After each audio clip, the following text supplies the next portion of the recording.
अब हम लोग यहाँ एक दूसरे टॉपिक को देखेंगे।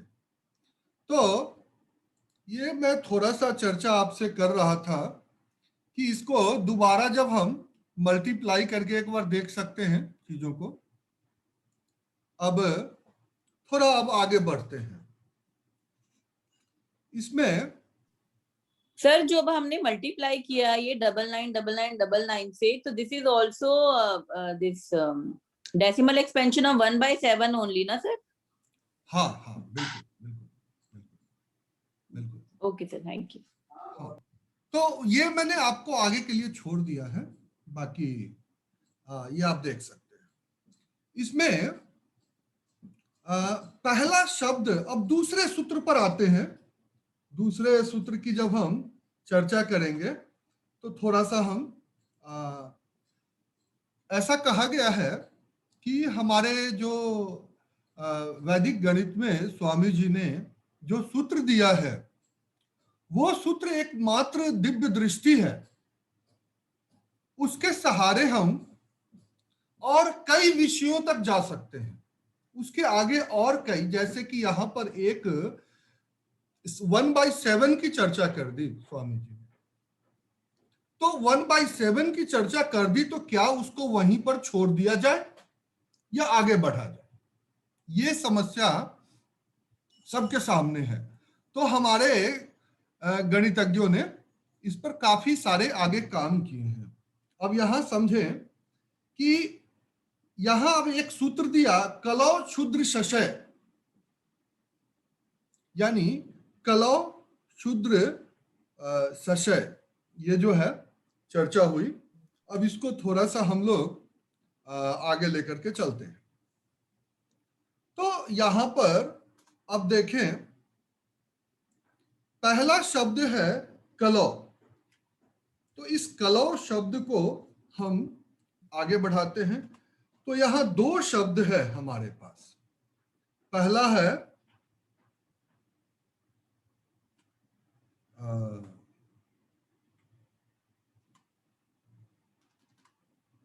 क है और दूसरा है ल। दो शब्द है। तो क के लिए हम कितना लिए हैं वो आपके सामने है 1, और ल के लिए क्या लिए हैं देखें एक बार। ल के लिए है 3। ये दोनों मिलकर के क्या बनता है 13 बनता है। ये 13 बन जाता है। अब 13 को थोड़ा सा हम एक्सप्लेन करते हैं।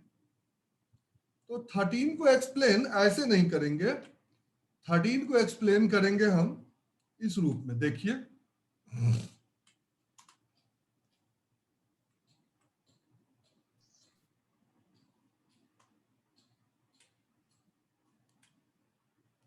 अब 1/13 की बातें होंगी,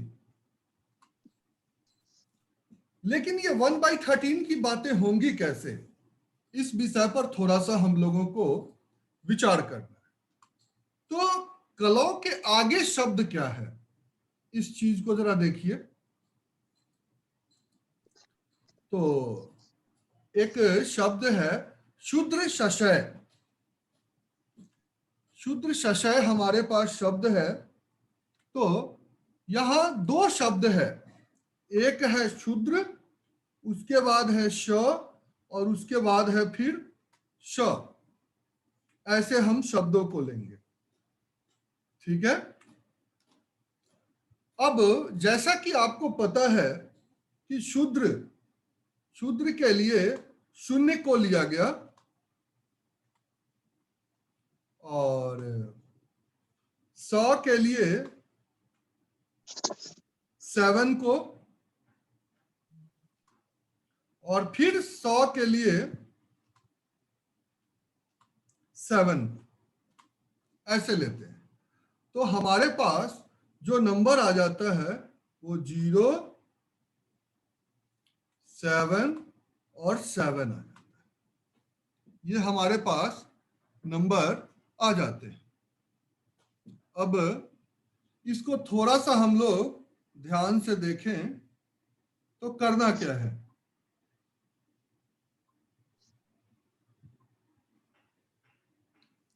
हमें उसी तरह से वापस पुनरावृत्ति करनी है। इसको मल्टीप्लाई 999 999 से अगर मल्टीप्लाई आप कर दें तो देखिए क्या होता है। जरा एक बार करके देखिए। 999 से इसको मल्टीप्लाई करके देखिए।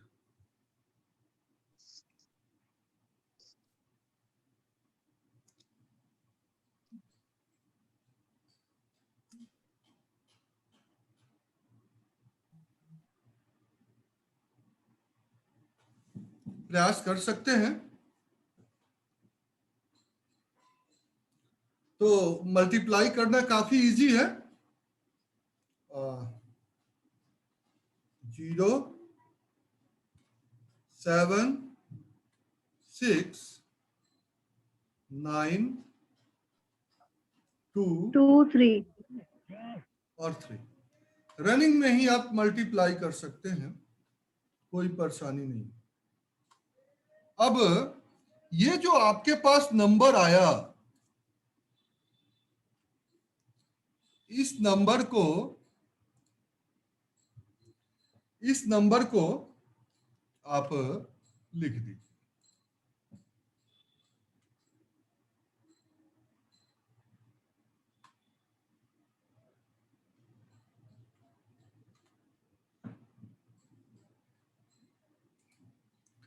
और एक बार आप 1/13 को एक बार चेक करके देख सकते हैं कि 1 बाय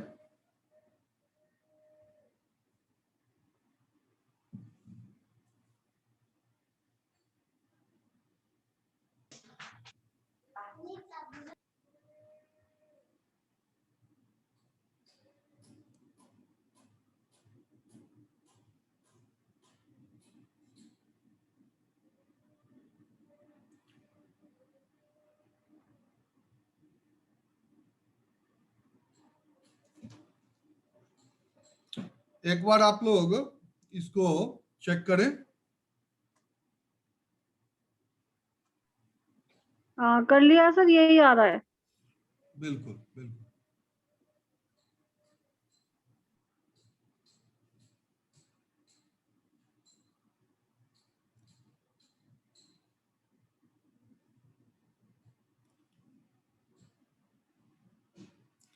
तो इस तरह से जो एक उपसूत्र केवलम सप्तकं गुणयात, केवलम सप्तकं गुणयात से जो हम लोग आगे बढ़े थे, तो थोड़ा यहां तक पहुंचे हैं इस सूत्र की तरफ।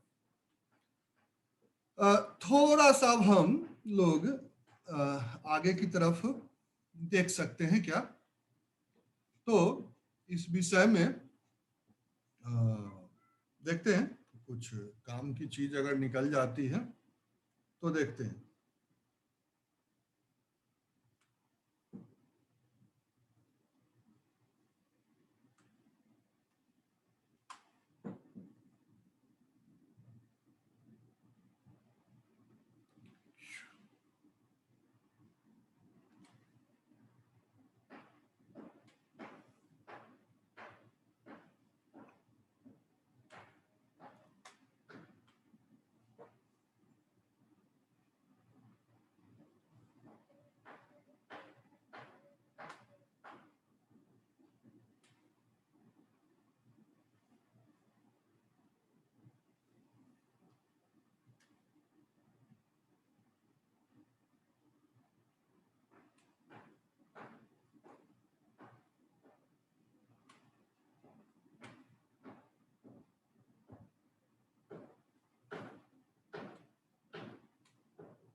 अब जरा इसको आप लोग खुद डिकोड करने की कोशिश कर सकते हैं क्या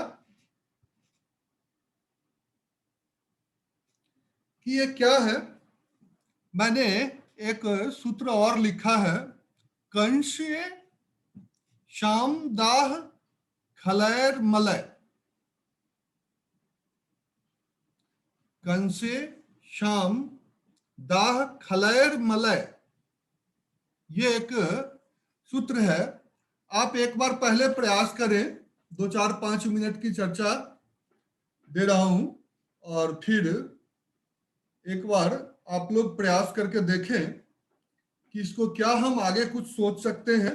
जो ऊपर आप लोगों को कूटांक दिया गया है उस पर आधार बना करके क्या हम कुछ चर्चा कर सकते हैं क्या, तो फिर हम लोग आगे उसको बढ़ाएंगे।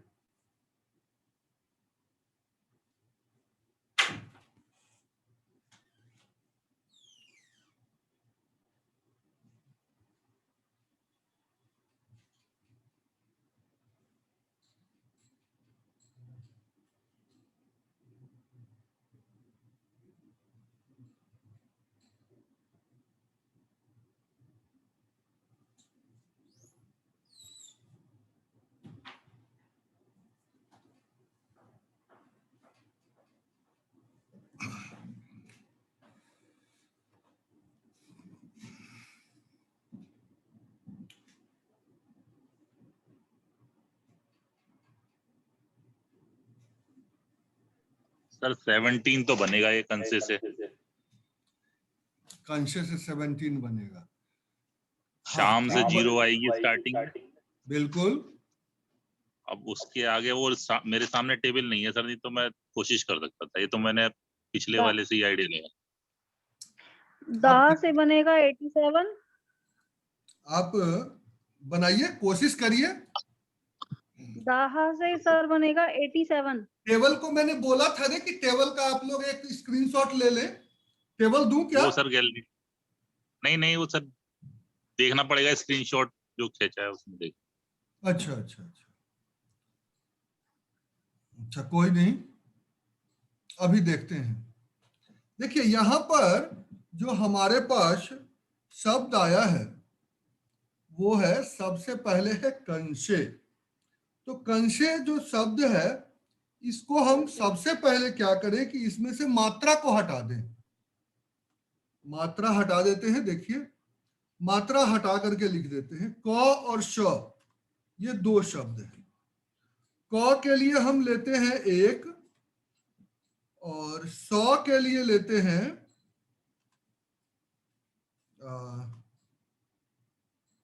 7, जैसा कि पहले लिए। ठीक है, कोई दिक्कत? अब उसके बाद आपके पास है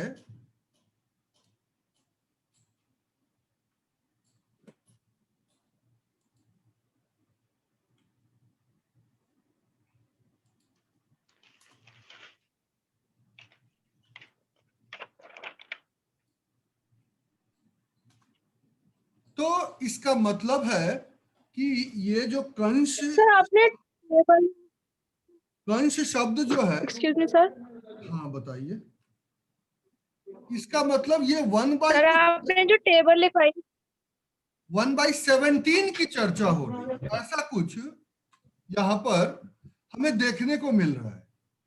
अगर कलौ से 1/13 की चर्चा हो रही थी तो कंश से 1/17 की चर्चा कुछ हो रही है, ऐसा मतलब हम समझ सकते हैं। ठीक है, अब नेक्स्ट आगे बढ़ते हैं। शाम,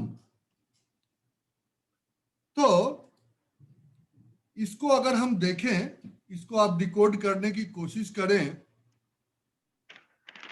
तो शाम दाह खलर मले। अब म के लिए क्या शब्द है?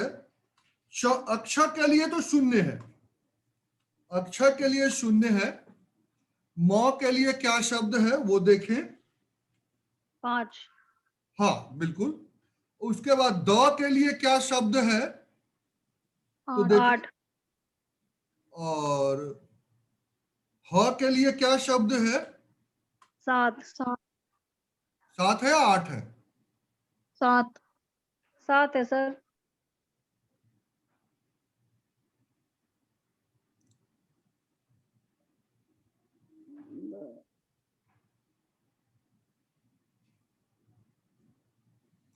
और ख के लिए 2 है और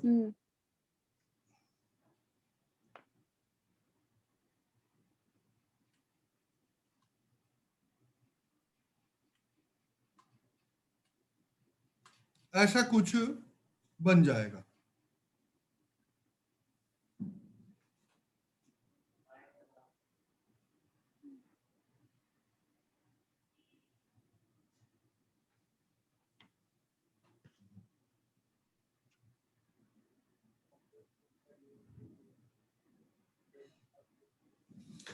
जीरो 5882353। अब इस नंबर को सर है के लिए तो 7 है ना। हाँ के लिए 8 होना चाहिए था। सर ऊपर टेबल में ना सर आपने सेशल जो आता है सै सपेरे वाले सै लिखाया ही नहीं है। हाँ वो 7 नंबर पे आपने 1 मिनट, वो मैं देख रहा हूँ, वो छूट गया होगा एक, सॉरी।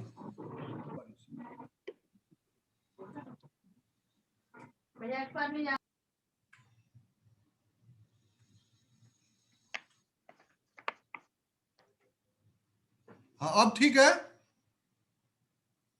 अब इसको एक बार फिर से आप जी जी सर अब ठीक। स्क्रीनशॉट ले लीजिए।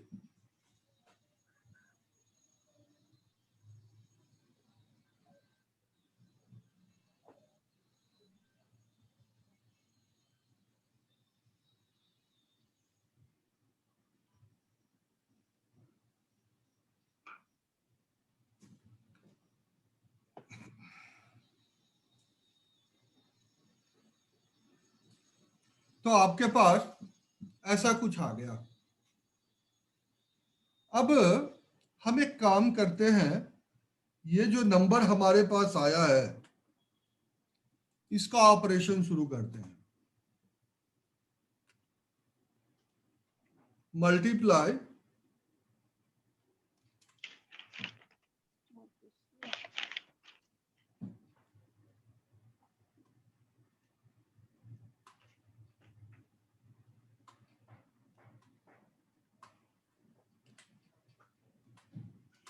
देखें कितनी बार संख्या है, कितनी बार 9 है, बराबर है क्या?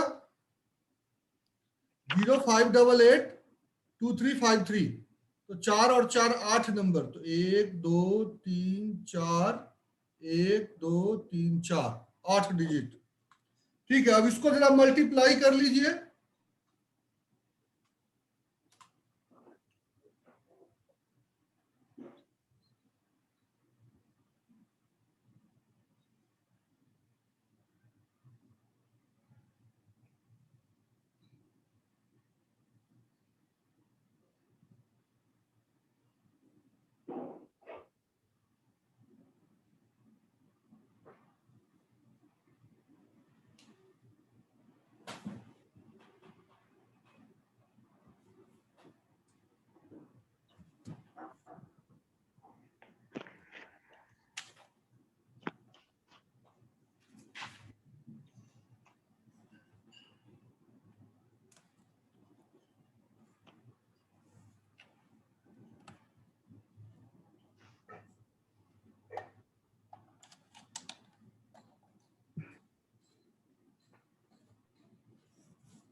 कितना है मल्टीप्लाई करने पर?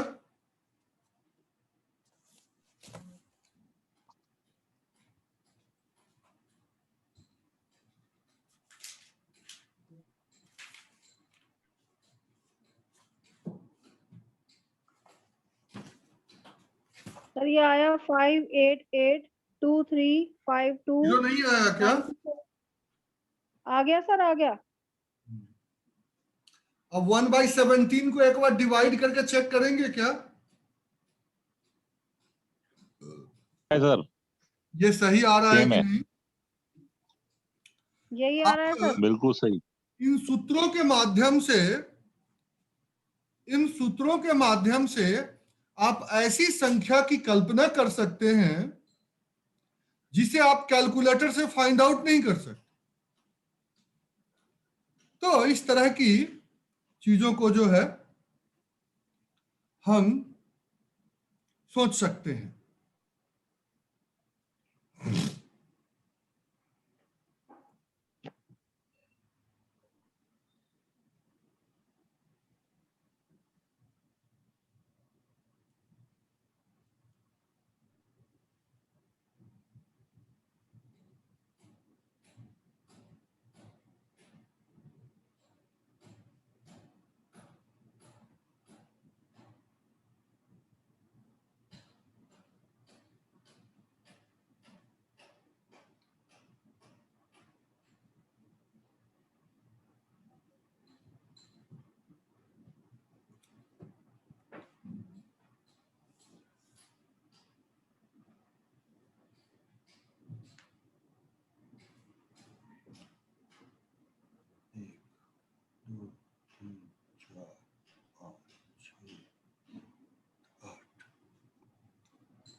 तो क्या आया? एक बार जरा आंसर बोलिए। 0 5 8 2 3 5 2 2 3 5 2, उसके बाद आ जाएगा 9 4 1 1 4 117 7 6 47 6 4 7। 7। अब आप कल्पना कर सकते हैं कि हमारे जो प्राचीन गणितज्ञ थे वो किस लेवल की दृष्टि रखते थे। तो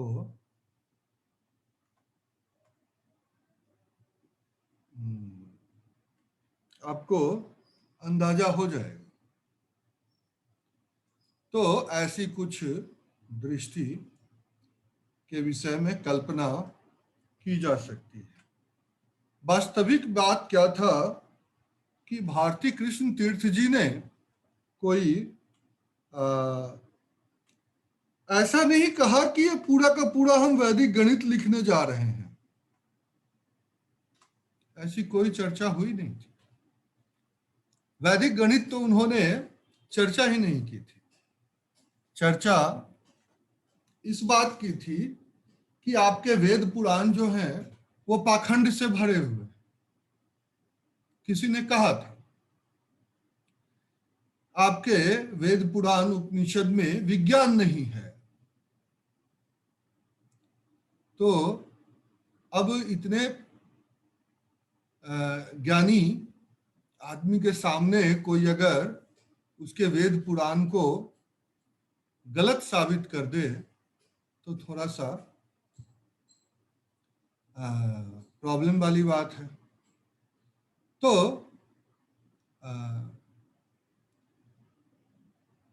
ये उन्होंने कुछ इस पर जो है ये रिसर्च पेपर एक तरह से समझ लीजिए प्रोड्यूस कर दिया था। ये कंश श्याम दाह खलड़ मलय, ये जो है आपके महाभारत का श्लोक का एक पार्ट है। महाभारत जो ग्रंथ महापुराण है, महर्षि वेद व्यास द्वारा रचित महाभारत, जिसका एक अंश मात्र गीता है, जो आज पूरी दुनिया में लगभग हर भाषाओं में इसकी जो है प्रकाशन हो चुका है और इसको कर चुके हैं लोग अनुवाद। और आज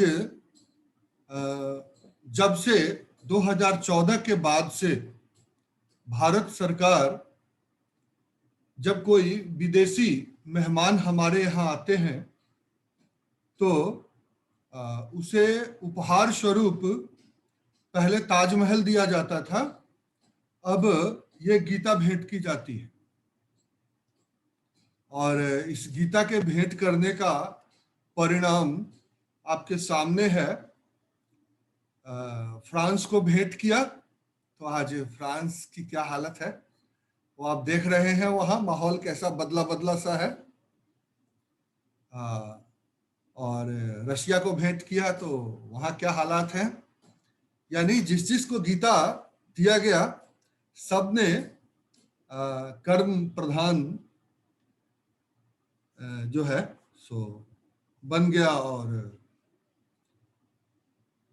भारत की दिव्यता का अनुभव करने लगा।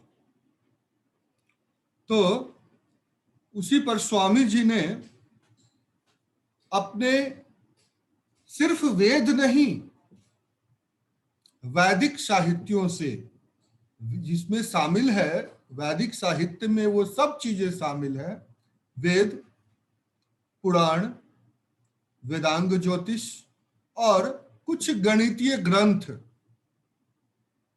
जो हमारे प्राचीन भारतीय गणितज्ञों द्वारा लिखे गए थे, इन सब के सार को लेते हुए उन्होंने ये गणित जो वैदिक गणित जिसे हम कहते हैं इसको तैयार किया था। हालांकि उनकी पुस्तकों की संख्या बहुत ज्यादा थी और 16-17 पुस्तक उन्होंने ग्रंथ लिखे थे, लेकिन हमारा दुर्भाग्य कि वो हमें हाथ नहीं लगा और नष्ट हो गया। तो महाराज जी ने अपने जीवन के आखिरी वर्षों में एक सभी ज्ञान का संकलित रूप जो है हम लोगों के सामने रखने का प्रयास किया, जिसको बाद में उनके एक भक्त ने उचित और हम लोगों के समझने लायक शब्दों में लिख करके हम लोगों के सामने रखा। और लगभग 60-62 के आसपास की बात थी, 62-65 में। तो और ये पुस्तक जाकर के Tata fundamental research of institute को दिया गया, कहा गया कि इसको आप प्रकाशित करिए। और तो उस समय उन्होंने मना कर दिया लेने से। ये अब मानसिकता तो आप लोगों को पता है, ये रिसर्च इंस्टीट्यूट वाले जो होते हैं सरकारी पैसा खा खा करके इतने मोटे हो जाते हैं कि इनको आम जन की आवाज इनके कानों तक पहुंचती ही नहीं। तो कैसे एक योगी महात्मा की बातों को सुन सकते, तो इन्होंने इग्नोर कर दिया। लेकिन बाद में मुंबई में एक अंग्रेज जो है आया था और वो इस प्रकार की गणित की जादू दिखाता था। तो शायद कोई वहां रिसर्च इंस्टीट्यूट का कोई आदमी गया था, तो वो जब देखा कि ये तो जादू दिखा रहा है, तो शायद उसने जो स्वामी जी की ग्रंथ को जो दिया था प्रकाशित करने के लिए कुछ पढ़ा होगा। तो उसने जो है देखा तो तब उसे एहसास हुआ कि स्वामी जी ने वास्तविकता में क्या लिखा था। तो वही मानसिकता हो गई कि जब तक पाश्चात्य सभ्यता के लोग हमारे अपने ज्ञान को वेरीफाई न कर दे, तब तक हम खुद भी मानने को तैयार नहीं होते कि ऐसा हो सकता है या ऐसा है, जो भी है। खैर, तो लेकिन अब निर्माण कार्य जो है प्रगति पर है, चीजें धीरे धीरे ही सही आगे बढ़ रही है। और हम तो हर लोगों से यही प्रार्थना करते हैं कि थोड़ा धैर्य बना के रखें और चीजों को समझें। इसके आगे एक है, और इसमें स्वामी जी ने दिया है, कहते हैं कि गोपी, इसको मैं लिखूंगा नहीं, लिखूंगा तो थोड़ा टाइम लग जाएगा ज्यादा, मैं इसको बोल देता हूं और ऑडियो में रहेगा तो इसको आप लोग सुन भी सकते हैं। तो एक श्लोक दिया स्वामी जी ने, कहा गोपी भाग्य मधुव्रात। क्या है?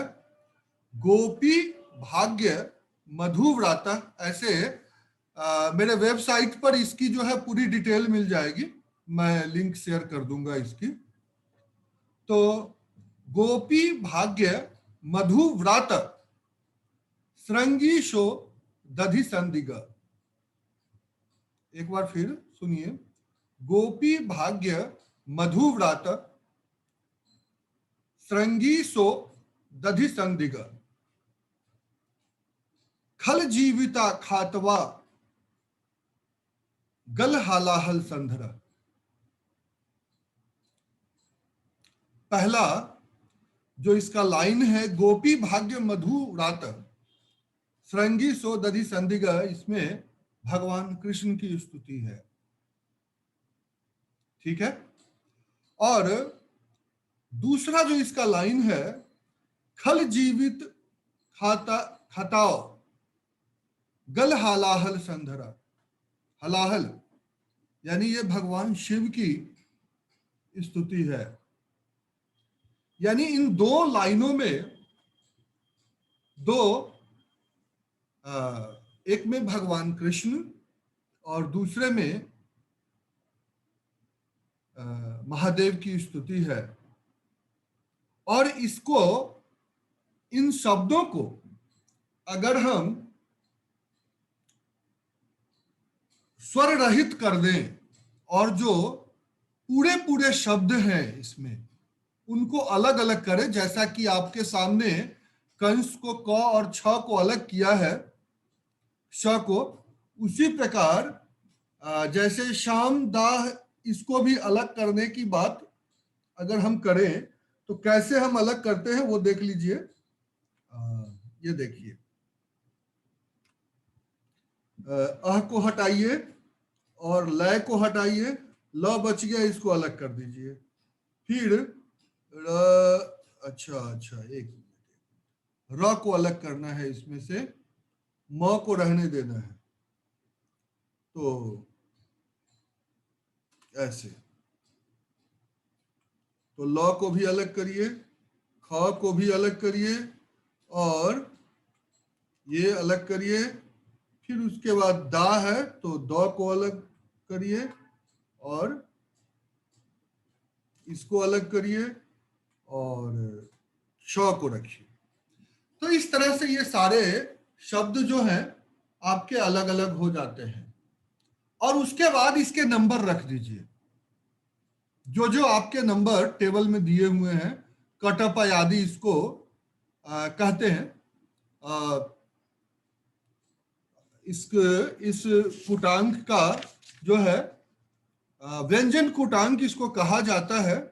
इसका जो पूरा सूत्र है वो है कादिनव टादिनव पादिपंचक यद्धष्टकः छः शून्यम च। तो इस तरह से इसका पूरा सूत्र है। इसी सूत्र के सहारे ये पूरा कटअप आदि बन जाता है। तो उसी प्रकार इस गोपी भाग्य मधुव्रात संगी सो दधि संदिग संगिद धिग खल जीवित खातो गल हालाहल संधरा, इसको जब डालेंगे तो पाई बाई 10 यानी पाई की 32 अंकों तक, 32 डेसिमल प्लेस तक जो है वैल्यू, एग्जैक्ट वैल्यू आ जाती है। तो हालांकि इसकी चर्चा हम वेबसाइट वगैरह पे कर रखे हैं, वो मैं आपको सेंड कर दूंगा। और कई जगह इसकी चर्चा है, रिसर्च पेपर में भी इसकी चर्चा है।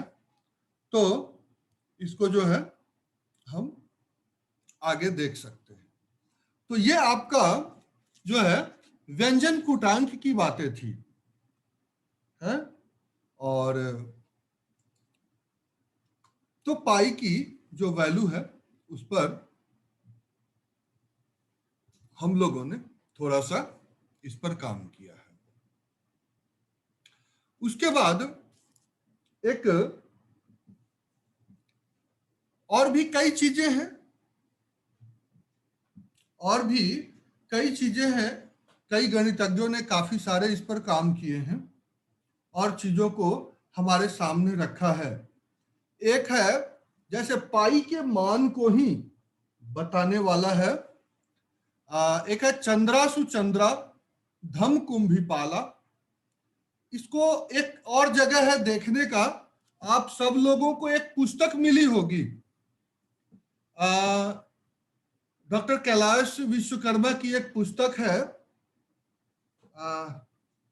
ध्यान देंगे, वैदिक गणित अतीत वर्तमान और भविष्य, अतीत वर्तमान और भविष्य।